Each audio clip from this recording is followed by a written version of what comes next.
Bonjour à tous. La dernière fois, nous avons vu Silence de Didier Comes, Alfred du meilleur album au Festival d'Angoulême de 1981. Et cette fois-ci, on va voir l'Alfred du meilleur album de 1981. Mais pas le même. En l'occurrence, le Paracuelos de l'espagnol Carlos Jiménez, paru en 2 albums en français chez Flux Glacial. Actuellement, vous trouverez surtout chez le même éditeur une superbe intégrale de la série, parue en 2009, réunissant les 2 volumes déjà parus et 4 autres qui n'existaient jusque-là qu'en espagnol, mais parus des décennies plus tard, de 1997 à 2003. Une compilation si remarquable qu'elle reçut le prix du patrimoine au Festival d'Angoulême 2010. Je noterai juste que par rapport à l'édition originale, il manque quelques pages de notes hors bande dessinée, mais qui se retrouveront dans des anecdotes qui se retrouveront illustrées quelques années plus tard. Pour revenir à 81, oui, la qualité était à l'honneur cette année-là, au point que le jury n'a pas eu le cœur de décider quel était le plus remarquable entre Silence et Paracuelos. Donc le prix a été décerné aux 2 et voilà. Nous avons vu que Silence était effectivement une sacrée claque méritant d'être honorée. Qu'en est-il de Paracuelos? Ça paraît chez Flux Glacial, l'éditeur d'humour adulte bien connu. C'est préfacé par Gottlieb, l'humoriste français phare. C'est des histoires d'enfants ensemble dans un internat de collège, dans les bonnes vieilles années du temps d'avant. Ça doit être super sympa, innocent et rempli de nostalgie et de charme rétro, façon La Guerre des Boutons ou Les Disparus de Saint-Agile, n'est-ce pas? C'est du Flux Glacial, ça peut être que fandard et pas bien méchant, hein? Vous vous souvenez de Silence? L'histoire de handicaps physiques et mentaux, de meurtres et de vengeance, de malédictions occultes et d'aliénation sociale. C'est celui-là, l'album sympa, inoffensif et au charme rétro de l'année. Paracuelos, c'est celui qui vous arrache le cœur et change durablement les thématiques même de la bande dessinée en tant qu'art. Je dis pas soudain que Silence n'est pas bien, il est excellent, admirable et marquant. Je dis que Paracuelos est simplement dans une autre catégorie et que les comparer juste en tant que bande dessinée n'a pas vraiment de sens. Alors d'abord, un peu d'historique. L'auteur, Carlos Jiménez, naît en 1941 à Madrid. Et pour diverses raisons, va passer une bonne partie de son enfance dans des organismes sociaux d'éducation et d'internat. Jusqu'à sa majorité en 1959, quand il devient assistant du dessinateur de bande dessinée López Blanco. Un auditeur attentif et qui connaît son histoire du XXe siècle aura remarqué 1941-1959, et c'est pas longtemps après la fin de la guerre civile espagnole, et longtemps avant la mort du général Franco. Ouais, il a eu une enfance dans les orphelinats et œuvres tenues par les catholiques réactionnaires et les phalangistes fascisants de l'Espagne de Franco, dans l'immédiate après-guerre. Et si vous voulez savoir à quel point c'était fandard, ça tombe bien, c'est le point entier de la série.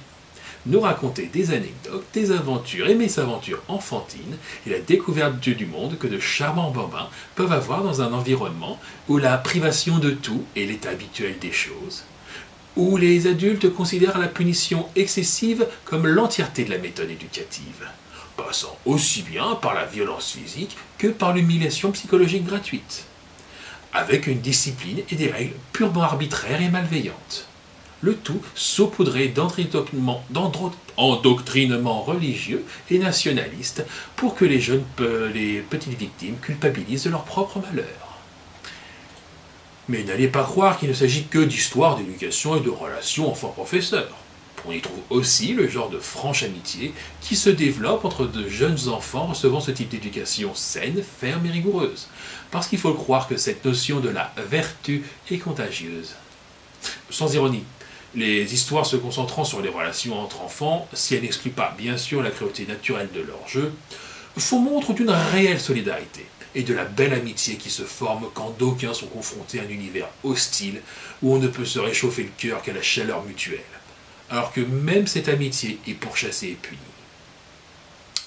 Au passage, je tiens à noter que l'objectif n'est pas d'infliger un flot ininterrompu d'horreur sur le lecteur, mais qu'il y a aussi une vraie recherche de sombre beauté tragique et de profonde mélancolie qui oint toutes ces historiettes, passant par un dessin qui s'est passé du style cartoon à la Gottlieb à des formes plus techniques, d'une composition des pages plus remarquable que le premier, d'autant plus que le premier album, c'est donné des contraintes techniques peu enclines à l'originalité.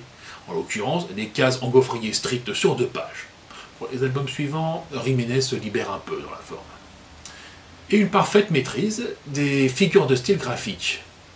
Notamment, il organise régulièrement ses doubles pages en épannadiplose, commençant sur un plan d'ensemble de l'institution et concluant sur le même plan, à peine modifié par les circonstances, suggérant efficacement un clair sentiment d'enfermement, d'oppression et d'inéluctabilité.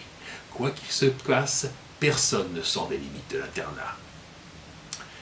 Donc, déjà, rien que pour ça, Paracuelos n'est pas tant une claque qu'un coup de poing d'estomac.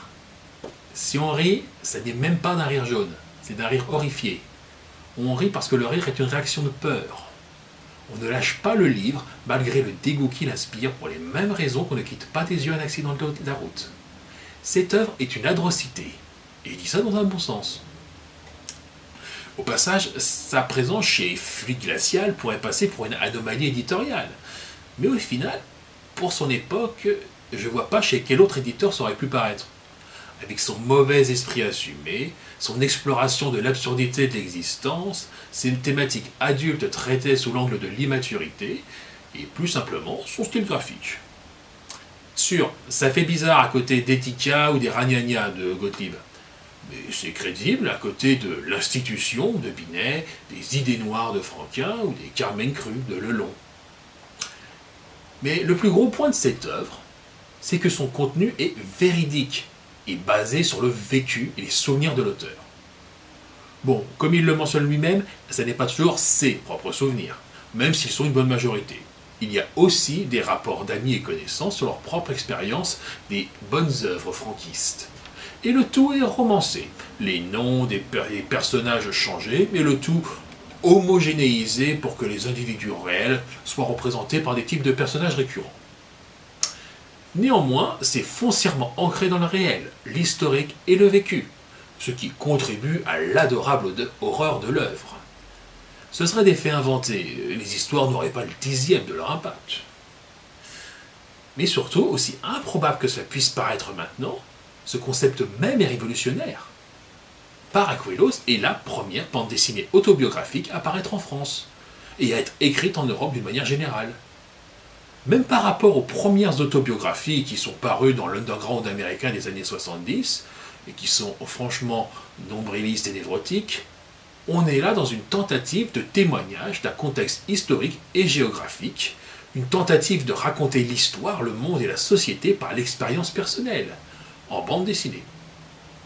Paracuelos est le précurseur de petites BD honnêtes comme Persépolis, L'Ascension du Mal, La Râpe du Futur, ou, plus discutablement, je l'admets, Maos. Donc oui, je comprends que le festival ait eu du mal à choisir entre Silence et Paracuelos. Dans les deux cas, ne pas donner le prix à l'autre aurait été se briser le cœur. Après, rétroactivement, il est clair lequel des deux a eu un réel impact sur l'histoire de la bande dessinée.